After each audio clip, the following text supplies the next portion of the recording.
خوان گارسه، حقوقدان برجسته بین المللی، وکیل مجاهدان اشرف در دادگاه اسپانیا.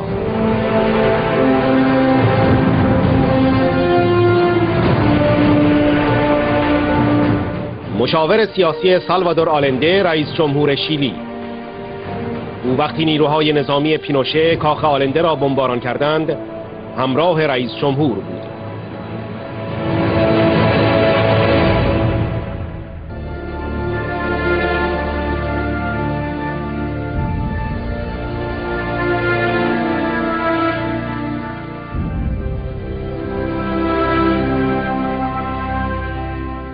وکیل قربانیان دیکتاتوری شیلی که اقدامات وی منجر به دستگیری پینوشه در لندن در سال 1998 شد.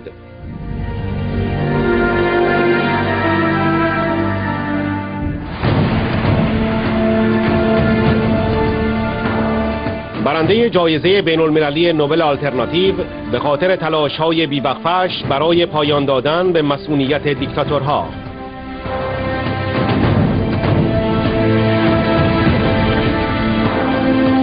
دکترای حقوق و علوم سیاسی از دانشگاه مادرید و دانشگاه سوربن. مشاور مدیر کل یونسکو، محقق بنیاد ملی علوم سیاسی در فرانسه.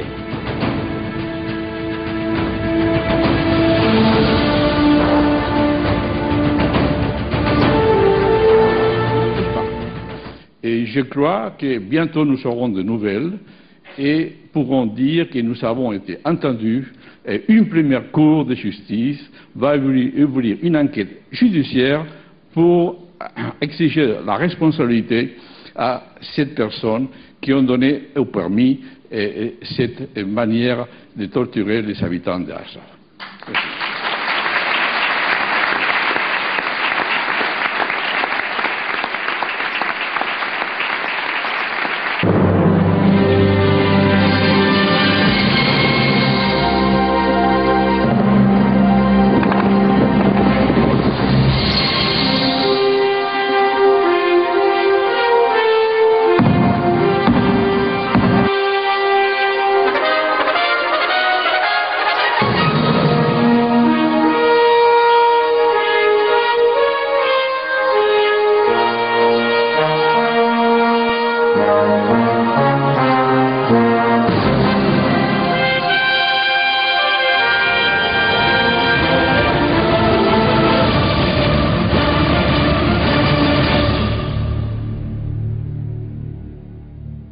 بینندگان عزیز سلام بر شما.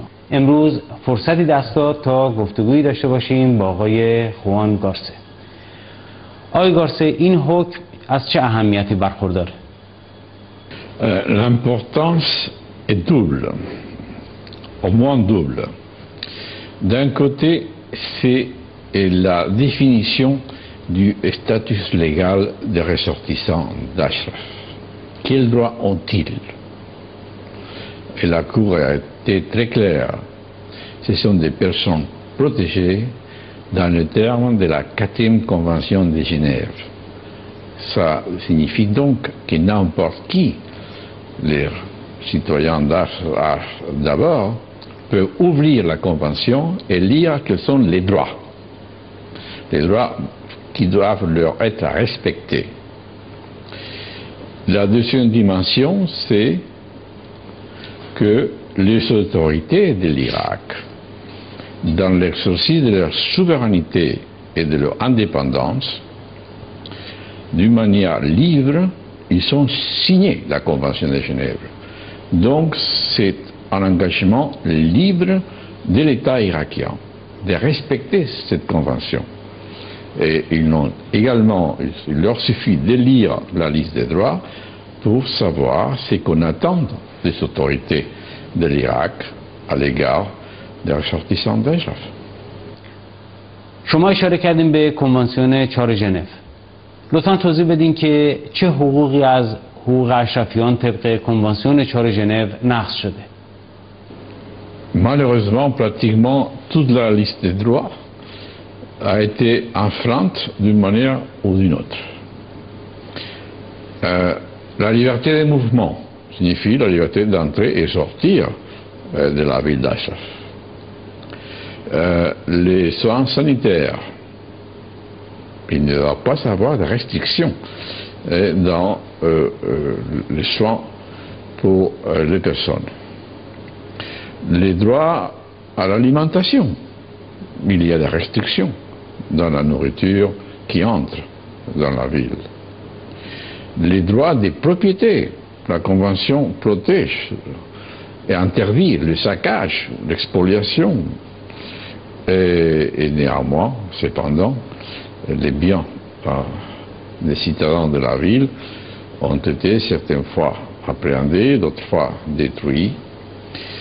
Et les droits à la vie et les droits à ne pas subir de mauvais traitements, les droits à la dignité de toute personne humaine, alors qu'ils sont soumis d'une manière permanente à travers un bombardement acoustique, à des menaces de mort et d'autres manières, n'est-ce pas, de leur imposer une sorte de torture psychologique qui est interdite par la Convention certainement et qui devrait être arrêtée immédiatement en application des obligations que l'État irakien librement a engagées en signant cette convention. در این رابطه شما چه شواهدی به دادگاه ارائه کردین؟ You are talking about a court of justice. A court of justice in a country where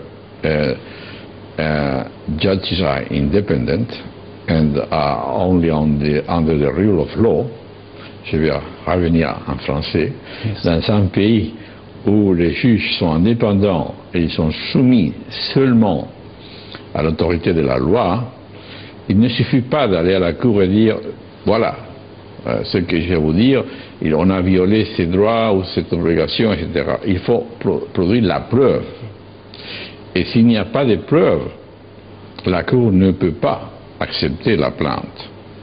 Donc le fait qu'après une année de travail de la cour, de réflexion, de lui produire des preuves et des évidences, la cour a déclaré sa compétence pour connaître de la plainte de deux familiers des résidents d'Ashraf. Ça prouve deux choses. D'un côté, que les bases légales que j'ai évoquées tout à l'heure, la Convention de Genève, sont très solides pour convaincre la Cour